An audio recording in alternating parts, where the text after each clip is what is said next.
Regresaron los Pro Días de ahorros en Lowe's para ahorrar en grande. Miembros de My Lowe's Pro Rewards ahorran $10 en cubetas selectas de 5 galones de primer HGTV Home de Sherwin-Williams y pintura para techos Valspar Ultra con envío gratis a la obra. Oferta termina el 9/26. Entrega antes de las 8 p.m. Sujeto a disponibilidad de conductores. Aplican más términos. Detalles en Lowe's.com/Same Day Delivery. Programa de lealtad sujeto a términos y condiciones. Detalles en Lowe's.com/Terms. Sujeto a cambios. Columna Democracia en Acción, a cargo de Ricardo Cohen. Ricardo es licenciado en Ciencias Sociales, profesor de Geografía, observador electoral de la OEA 1995-2009, productor de Ciudadanos, el ciclo emitido por Canal 10 entre 1988 y 92, productor de este programa, y el título de su columna hoy, Milei, canto de sirenas en democracia. Ricardo, ¿qué tal? Buen día. Hola, buen día, Clarita, ¿cómo estás? Realmente buen día. Hoy buen sí, día. Claro. Creo que hoy es un jueves atípico. Jueves atípico porque se han dado una serie de situaciones buscadas, por supuesto, que nos hace tener un poco más de optimismo en esta cuestión del derrotero mileísta, ¿no? Sí. Yo, antes de empezar la columna, quiero hablar rápidamente sobre la marcha de ayer, justamente, que realmente fue multitudinaria. A mí me sorprendió inclusive la alegría, la gana de estar en la marcha de la gente, con una participación muy activa, sobre todo de la juventud, y que coincidió, o sea, la gente en la calle con la sesión de diputados y los representantes en el Congreso haciendo lo suyo también. Claro. O sea, fue una conjunción, no digo ideal, pero fue una conjunción interesante, que no es casual, obviamente no es casual, es producto de la pelea que se viene dando, que claro, uno por ahí de ansioso, con ganas de que las cosas se den más rápido, tiene que entender que el tiempo de los pueblos, el tiempo de la gente, no es el de la ansiedad, sino es todo un proceso. Y creo que este proceso se está dando, por suerte. Espero que los representantes sigan siendo representantes, ¿no? Y el otro tema que quiero recordar fue que también se recordó la noche de los lápices, y bueno, fue todo un combo interesante el día miércoles de ayer. Y me parece que, como hablábamos en columnas anteriores, con la teoría esta de la rosca, del ajuste de la rosca, que se ajusta, y llega un momento que la rosca se rompe y se desajusta, se afloja todo lo que había ajustado. Y me parece que estamos en esa dirección, y el gobierno, en su permanente presionar, no obstante lo siguen haciendo con los gobernadores, le han sacado los ATN y le siguen presionando a los gobernadores. Yo no sé cuál es la lógica que tienen para seguir operando de esta manera, y tiene fracasos uno tras otro en el Congreso. Espero que el de hoy sea uno más de ellos, ¿no? Yo creo que va a ser así.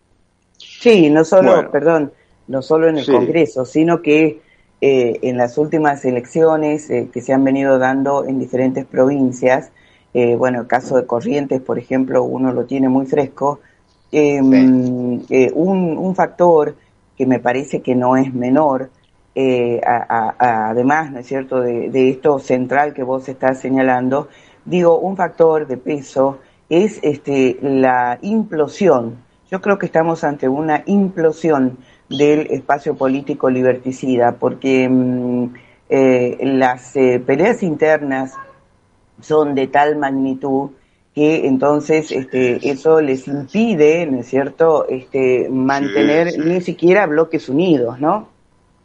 Y a eso se le suma, como consecuencia de eso, a aplicar la famosa frase que huyen como rata por tirante, ¿viste? Claro, están viendo que se le está terminando el apoyo, el sobre y todo lo demás, entonces están corriendo para cualquier lado tratando de abrigarse en otros sectores. Y eso el mileísmo también lo está viendo muy de cerca. Mirá lo que además el otro factor, ¿no? Vamos sumando factores, por supuesto que es un factor central, es el de la economía real y también el de la macroeconomía. Fíjate lo que titula hoy el Destape, Dice así, arrancó el principio del fin, 2 puntos. El Banco Central empezó a vender los dólares del FMI. Claro. Mientras tanto, desencajado, Caputo busca a quién culpar por la suba del dólar en un miércoles negro para el gobierno, con datos que confirmaron la aceleración de la inflación y la caída de actividad, en paralelo a, la movilización de la que hemos estado hablando, ¿no? Sí, no, yo creo que están en una situación que no saben para dónde timonear, digamos, y tienen un gran desbarajuste interno, y uno de ellos, yo estoy suponiendo, por su silencio, que la vicepresidenta no está alejada de esto, ¿no? Yo creo que está haciendo su jugada también desde el Senado, con un silencio ensordecedor, porque esta persona no emite palabras, no emite juicio, cosa que no significa que no esté haciendo nada, sino todo lo contrario. Entonces yo creo que también puede estar incluyéndose en lo que ellos llaman el club del helicóptero, y porque no te olvides que si Milei se va antes del 10 de diciembre, ella asume, pero tiene que llamar a elecciones. Si se va Milei, ella queda para cumplir el mandato. Entonces yo estoy observando, quiero observar ese movimiento, porque es también de capital importancia, que le mete presión a lo que vos estabas diciendo anteriormente, a la interna, que es feroz. A la interna feroz.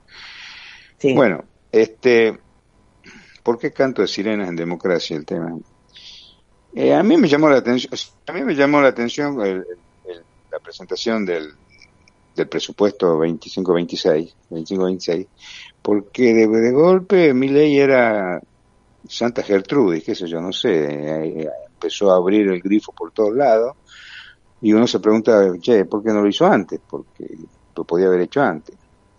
En realidad eso es una más de las maniobras disuasivas en la presentación del presupuesto. Y se me ocurrió, pensando, apoyarme en una analogía que es mitológica, y es la historia de encuentro de Ulises con la sirena y sus cantos. Ya voy a explicar por qué. Y además es un episodio muy famoso de la mitología griega, que tiene 2800 años de antigüedad, o sea, ya hace 2800 años se veían este tipo de cosas. Le voy a hacer cortita la historia porque la gente, no sé si toda la gente sabe de qué estoy hablando. Sí. Ulises, después de la guerra de Troya, emprende un viaje. En el camino le advierten de los peligros que tenía ese viaje, y el peligro fundamental era encontrarse frente a una isla donde estaban las sirenas, que eran mujeres con forma de pez. Estas mujeres emitían un canto muy seductor, enloquecedor, que hacía que los viajeros, o sea, los marineros, los que viajaban, se tiren al agua, y los barcos chocaban contra las rocas y morían. Entonces Ulises, que un tipo muy quería escucharlas, pero no quería caer en la tentación, le dice a la tripulación que se tapen los oídos con cera y que a él lo aten al mástil de la nave, que bajo ningún concepto lo desaten, bajo ningún concepto. Bueno, pasa lo que pasa, llegan frente a la isla, las sirenas actúan, cantan, el único que lo escuchaba era Ulises, no puede tirarse porque está atado, y los marineros no escuchan sus ruegos que lo desaten. Y cuando pasan ya a la isla, el canto de la sirena ya no se escucha, y Ulises vuelve a tomar el mando del barco. Sí. Bien. Esta es la anécdota mitológica, y por qué yo la aplico a la cuestión del presupuesto y de Milei. En realidad este episodio marca algo más que una simple aventura que está en la Odisea. Sí. ¿Por qué? Porque representa la astucia y la inteligencia de una persona como Ulises frente a la tentación. Y ahora digo, ¿y dónde estaría la analogía? Justamente en la propuesta presupuestaria de 2026, que es un canto de sirena. Un relato sin absolutamente sustento, tan solo con el ánimo de seducir, como hacía la sirena, porque es de reducir, y en un intento también de reducir su imagen negativa, que está realmente en un franco ascenso. Si algo sube en Milei, es su imagen negativa. En este sentido, ya entrando en el tema del presupuesto, Mm, Milei a lo que siempre reconfirma como equilibrio fiscal y reducción de déficit, que eso es remanido. Lo extraño y la cosa interesante es que empieza a incluir aumento en ciertas áreas definidas por él como gasto social. Y mm, todo el gabinete habla de gasto social. Y ahí me quiero detener un ratito. No es gasto social. Eso es una imagen, es una representación mercantilista, absolutamente economicista, de la obligación del Estado para con los más vulnerados, los vulnerables, y la sociedad en general. No es un gasto, en realidad es una inversión social por el crecimiento de la sociedad. Pero para ello es un gasto. Entonces, ¿qué es lo que plantea? Un incremento real del 5% para las jubilaciones y pensiones por discapacidad. Y todos los miércoles el pueblo en la calle resiste este cambio. También está dibujado en el presupuesto que se destinarán mayores fondos para las universidades nacionales, justamente, qué casualidad, unos días antes de la marcha, es decir, que se destinarán mayores fondos a las universidades nacionales con un incremento del 8% y un aumento de casi 5 billones de pesos en comparación con el presupuesto anterior. Pero el pueblo y sus representantes decidieron estar en la calle y en el recinto para no ceder a este canto de sirena de Milei. Con respecto a la salud, el presupuesto prevé un aumento real del 17% en las partidas y también, en este caso, con el estandarte de la resistencia de Garrahan, la salud no escucha, ya no le cree a esta pretendida seducción y se sigue con la lucha.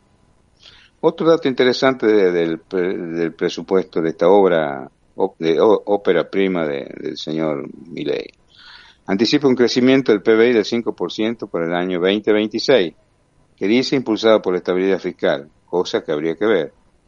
Otra mentira, porque otra promesa a sabiendas que las principales calificadoras internacionales vaticinan para la Argentina un crecimiento nulo para el periodo 25-26. Y si no, miremos el número del riesgo país. claro. Proyecto, ahora escucha esto, que no digo gracioso, pero es interesante. Proyecta en el presupuesto una inflación acumulada para el 2026 del 10,1%. Ahora, el mismo Banco Central, en un informe periódico que hace que se llama REM, Relevamiento de Expectativas de Mercado, en agosto del 2025, pronostica una inflación del 20% para el 2026. Y el presidente también habla que el dólar va a cotizar en diciembre en 1.423. En ese mismo informe REM pronostica el Banco Central un dólar de 1.670 pesos. O sea que es un verdadero canto de sirena. O sea, él tendría que decirle a Bausili que se ponga en línea con ese canto, porque están trabajando separadamente y hay un boicot entre ellos mismos.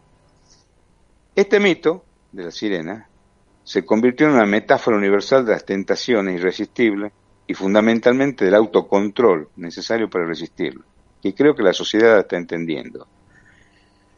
Pero con esta maniobra el régimen se apropia de un relato de reales necesidades para atraer al desastre a quienes, por pereza intelectual o vagancia política, creen que lo peor ya pasó, entre comillas, frase de Milei y frase de Macri. Los dos tienen la misma frase.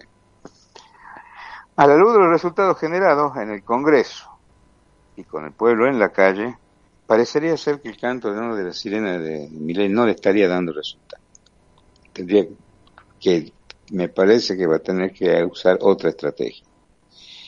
Y para terminar, yo digo que hay que hacer oídos sordos como Ulises al canto de la sirena mileísta y seguir remando hasta no escuchar más burdas tentaciones como las planteadas en el proyecto del presupuesto presentado.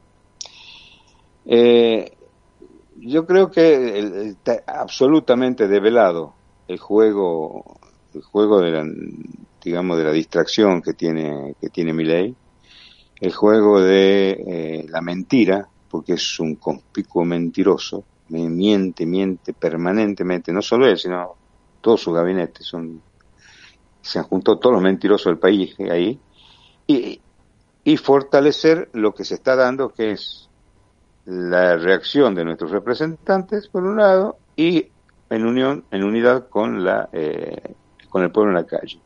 Una cosa interesante, no hubo represión. No hubo represión, yo entiendo porque entienden de que la cosa ya no funcionó. No funcionó, no obstante que esporádicamente en algunos actos sí hay represión. Pero en términos generales creo que la doctrina de la represión no estaría tampoco funcionando demasiado.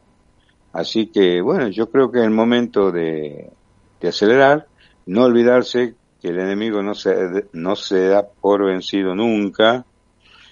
Creo que hay que ajustar, pero dejarle una vía de escape para que no se transforme, no se enloquezca y haga cosas inapropiadas, demasiado inapropiadas, pero creo que hay que seguir en esta línea, esa es mi idea, y creo que es una estrategia que hasta ahora está funcionando. Sí, concordamos, Ricardo. Yo creo además que la realidad manda, y es que el 90% de los argentinos y argentinas que estamos no solo excluidos del régimen, sino además expoliados y sometidos a un límite. Hay gente literalmente que ya no tiene qué comer, no hay trabajo, sí. Siguen los despidos, jubilados y jubiladas enfermos crónicos que no tienen ninguna posibilidad de acceder a los medicamentos, a la medicación, a la atención profesional. Es una situación más que límite.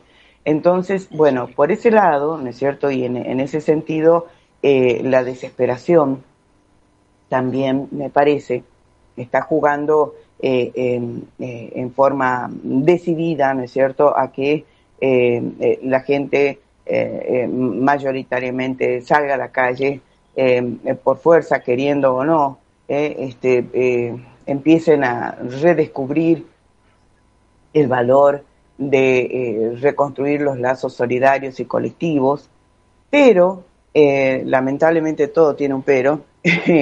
A esa cara de desesperación, ¿es cierto?, también hay que sumarle con mucho cuidado la cara de la esperanza, en el sentido político, es decir, sí.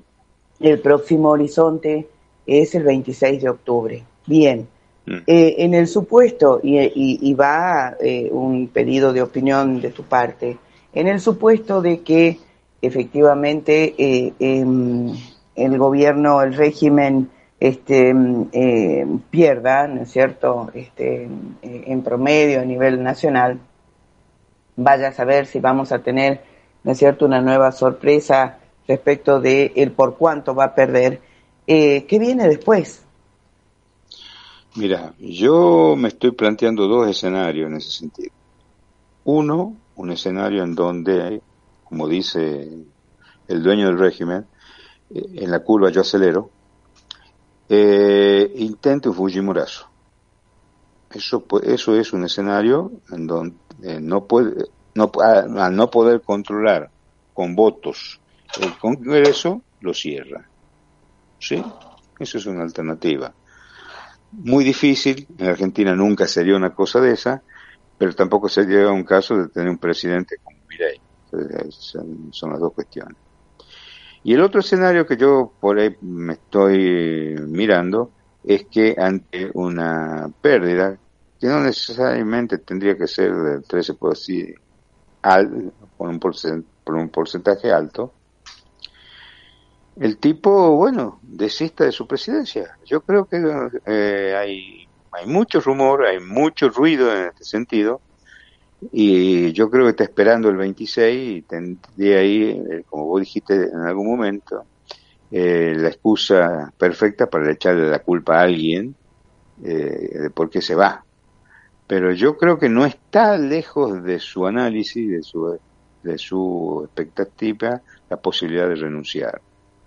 Yo creo que además por su inestabilidad personal y por todas las condiciones que se están dando en su entorno, en donde el entorno también se le ha transformado en un entorno complicado, que no lo ayuda porque hay una tira y afloje entre dos sectores fundamentales que son los carinistas y los anticarinistas ahí adentro, y como decía mi abuelo, el pescado sin vender, ¿no? O sea, no hay resultado. Todo esto, el mercado sí ve qué es lo que está pasando, y el mercado, que no tiene corazón, le importa un corno en el país, y bueno, el mismo mercado que él apoya, posiblemente pueda darle la extrema unción a este personaje.